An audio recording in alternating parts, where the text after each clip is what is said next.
आपकी bowling action को लेके काफी प्रॉब्लम है, आप क्या कर लेते थे ऐसे वो कौन सा हाथ घुमाते थे? एक्चुअली मैं आपको बताऊं, मेरा ये बाजू टूटा हुआ है।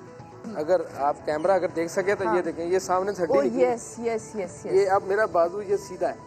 हाँ, ये इतना ही सीधा। तो हाथ दिया कहाँ था? तो तोड़ दिया था ऐसे, ये आपस की बात है मतलब। ये मेरे साथ बचपन में हुआ था और ये हड्डी फ्री हो गई थी। ये देखें, ये अंदर चली गई। Oh yes. ये यहाँ से जैसे ही मेरा हाथ यहाँ आता है, हाँ, तो ये मैं इसको टेढ़ा करता हूँ, ये देखें ये हड्डी बाहर आ जाती है, बाहर आती है। और जैसे ट्विस्ट करती है तो मेरा हाथ पूरा टेढ़ा हो जाता है। अब ये अगर मैं हाथ को ऐसे सीधा करूँ ना, तो इसको मैं ऐसे सीधा करूँ। तो बॉलिंग एक्शन पकड़ने वालों को बड़ा टाइम लगा आपकी ये हड्डी के अंदर और अंदर के बाहर आने तक को समझने के लिए? कितने टेस्ट, कितनी चीजों से आप गुजरे और काफी सफर किया आपने इस चीज को लेकर। मैंने 500 आउट किए हैं इंटरनेशनल, और 500 आउट करने के बाद अगर आईसीसी 5, 6, 7 साल मुझे खेलने के बाद उनको याद आया कि ये बंदा तो नीचे ही नहीं आ रहा है, आउट पे आउट कर रहा है, तो इसको किसी तरीके से उन्होंने आईसीसी के रूल्स एंड रेगुलेशन पे मेडिकल कंडीशन का एक लॉ होता है, उसको ख़त्म कर दिया। जो मेडिकल कंडीशन का लॉ मेरे ऊपर लागू था, उससे पहले भी मेरा टेस्ट हुआ था, उसमें भी मैं 15 डिग्री पे नहीं था, उस पर भी मैं ओवर था, और उस मेडिकल कंडीशन की वजह से जो मेरे हाथ में मसला है उन्होंने वो मुझे क्लियर किया था। हाँ जी, वो क्लियर किया। और उसके बाद दोबारा जो ये टेस्ट हुआ है, और उसके बाद इन्होंने, जब मैं टेस्ट देने गया, उन्होंने कहा जी कि आपका जो मेडिकल लॉ है ना, वो ख़त्म हो गया। मैंने कहा क्यों? इतनी बड़ी सियासत में, हर गेम में सियासत होती है। हम सिर्फ ये नहीं समझते कि हमारे मुल्क में सियासत है, सियासत हर कोने, हर कुतरे में हो रही है, और चाहे हमारा क्रिकेट ही क्यों ना हो। चलते ज़रा टेबल की तरफ चलते, ये दुख, ये आंसू जो है ना, ये हमारे ऐसे चलते रहेंगे। मैं ज़रा लंबा सफ़र करके रहा, मैं इंतहाई नदीदी होके कहने वाली हूँ, सुने नाश्ता नहीं करा रहे आप? बिल्कुल करा रहे हैं जी, आए आपको नाश्ता ये इनकी बहुत प्यारी सी बेटी है माशाल्लाह से, और ये 2 शरारती, ये 2 गुड्डे भी आपके 2 गुड्डे हैं? हाँ जी, वो भी मेरी भतीजी है। ये दोनों, ये आपके 2 शरारती, और ये आपकी डिटो कॉपी है। ये लड़ाई है सबके साथ। वो प्लेयर नहीं है, ये प्लेयर है। वो प्लेयर है। तो सच सच बताना, कैसे अभी डैडी कैसे? बहुत अच्छे हैं। चलो, ये तो सिखाया हुआ जवाब होता है, बहुत अच्छे हैं। अच्छा, ज़्यादा अम्मी अच्छी हैं, अब्बू अच्छे हैं? पापा। अम्मी देख रही है ये शो, अगली फरमाइश अभी पूरी नहीं करेंगी, कह दिया है पापा ज़्यादा अच्छे हैं। दोनों ही अच्छे हैं। नो, ये तो अभी पहले सच बोला है आदमी। दोनों अच्छे। पहले फिर क्यों कहा पापा ज़्यादा अच्छे? पापा घुमाते हैं। पापा घुमाते बेटा, पापा वो वाला भी घुमा देते हैं, वो तुम लोगों को समझ नहीं आता असल में। छोटे भाई हमारे साथ मौजूद हैं, तो हम चाहेंगे उनसे भी बात करेंगे, माइक आप उन तक पहुंचाएं ताकि हम उनसे भी बात करें। अस्सलाम वालेकुम जी। वालेकुम अस्सलाम। ये मुझे बताएंगे, भाई इतना फिट है, तो आपने क्यों अपने आप को बिजनेसमैन बना के ऐसा छोड़ दिया है? सबसे पहले बहुत ही इंतहाई तनकीदी सा सवाल मैंने आपसे किया है। असल में इनकी फजीक और हमारी फजीक में फ़र्क है। ये मैं मान ही नहीं सकती।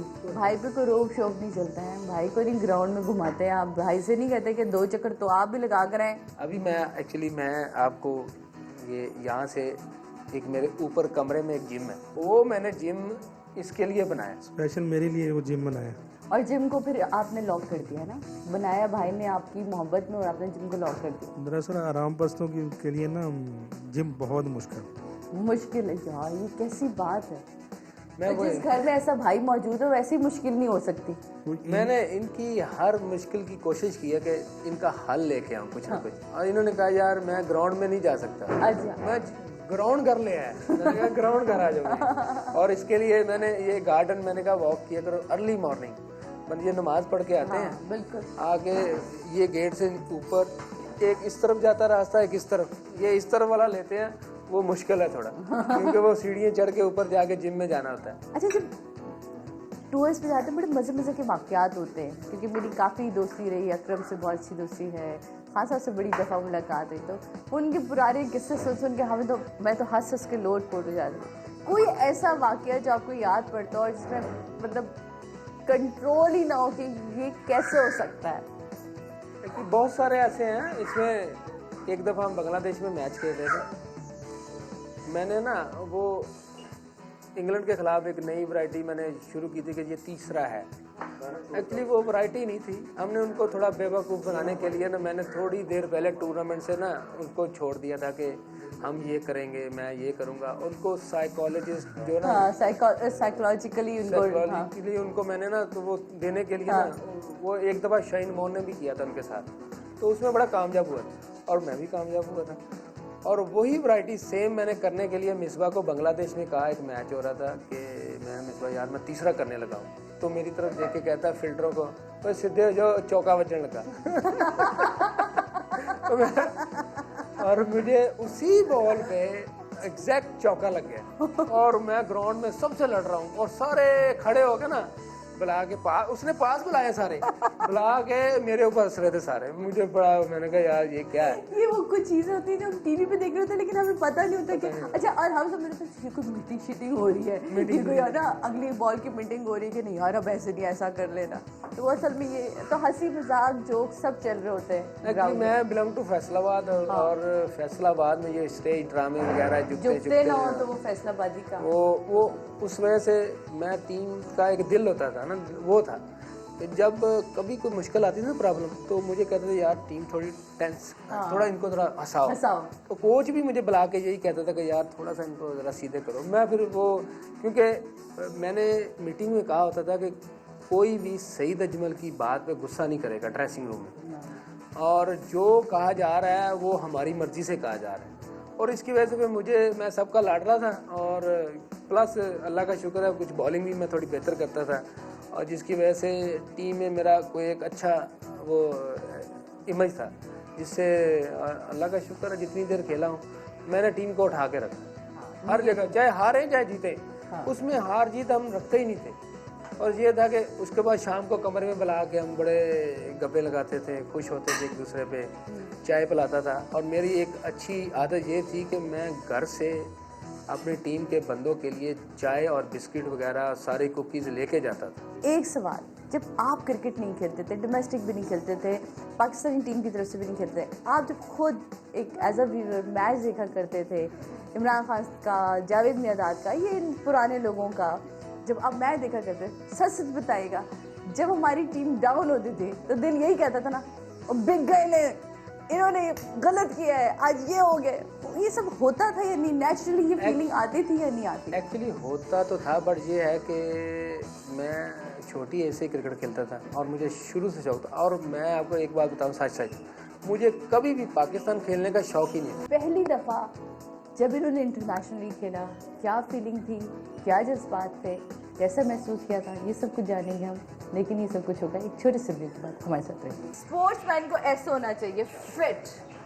कोशिश करते हैं कि जैसे ग्राउंड में थे ऐसा ही ग्राउंड के बाहर भी फिट। घर में एनिमल हो तो वो आदमी खुद बहुत सॉफ्ट हार्टेड होता है। तो ये आप मुझे बताएं, डॉग लवर कौन है? ये एक्चुअली मैं ही हूँ। और इसको मैंने देखा है, ये बड़ा एक समझ क्या नाम है इनका? इसका नाम है जैकी। एनिमल लवर है। और एनिमल लवर जब मैंने जहाँ तक साइकोलॉजी में मैंने मास्टर्स किया, उसमें मुझे ये पता है कि जब कोई एनिमल लवर होता है तो इसका मतलब है बड़ा सॉफ्ट हार्टेड होता है। पूछते हैं इन्होंने अपना ये मासूम सा दिल कहाँ दे दिया, मतलब वैसे ही होता है यंग एज में, तो ये सारी चीजें चलती हैं। एक ही जगह दी है वो पक्का दे। अच्छा, ये वैसे कोई सियासी सा जवाब नहीं दे दिया आपने कि बस एक ही दिल दिया फिर वही सही है? एक्चुअली जब मैं पाकिस्तान खेला ना, मेरी शादी उससे पहले हो चुकी, पाकिस्तान खेलने से पहले। और मैं बच्चा बड़ा ही नहीं होने दिया मतलब वो बाहर के टूर एंजॉय नहीं कर पाए आप? एक्चुअली एंजॉय मैंने बहुत किया है। एक तो भाभी सुन ले, आज उगल दी, एंजॉय बहुत किया है। अब आगे की कहानी मैं आपको सुनाऊंगी जी। एंजॉय बहुत किया पर अपनी मिसेस के साथ। ये मैं ही सुना देता हूँ। एक्चुअली मैं बहुत लकी रहा हूँ। जब मेरी शादी हुई तो अल्लाह ने मुझे बड़ी प्यारी सी बेटी दी पहले, तो उसके बाद जो कहते हैं ना कि टर्न ओवर हुआ तो बड़ा अच्छा रहा। और कहते बेटी नसीब बड़ा लेकर आती। बेशक और यही हुआ। और मैं खुशकिस्मत हूँ कि मुझे अल्लाह ने इतनी प्यारी वाइफ दी और मेरी फैमिली बड़ी अच्छी है और हैप्पी है, मेरे साथ कंप्रोमाइज़ भी करती है, क्योंकि उनको पता है कि मैं टूर पे रहता हूँ, ज़्यादातर बाहर रहता था और बच्चों का जाहिर बात है बच्चे हैं, बच्चों का ख्याल भी रखना है। तो मिसिज ने ये पूरा अच्छे तरीके से घर का निभाया और मैंने बाहर से, और अल्लाह का शुक्र है अभी भी बड़े खुश हैं, हैप्पी हैं। हमारी दुआ है कि आप हमेशा खुश रहें भाई, इसी तरह हंसते मुस्कुराते रहें। अच्छा, दो चीज़ें मेरा हमेशा से एक था कि मैं जब भी कभी आपसे मुलाकात होगी तो मैं आपको पूछूंगी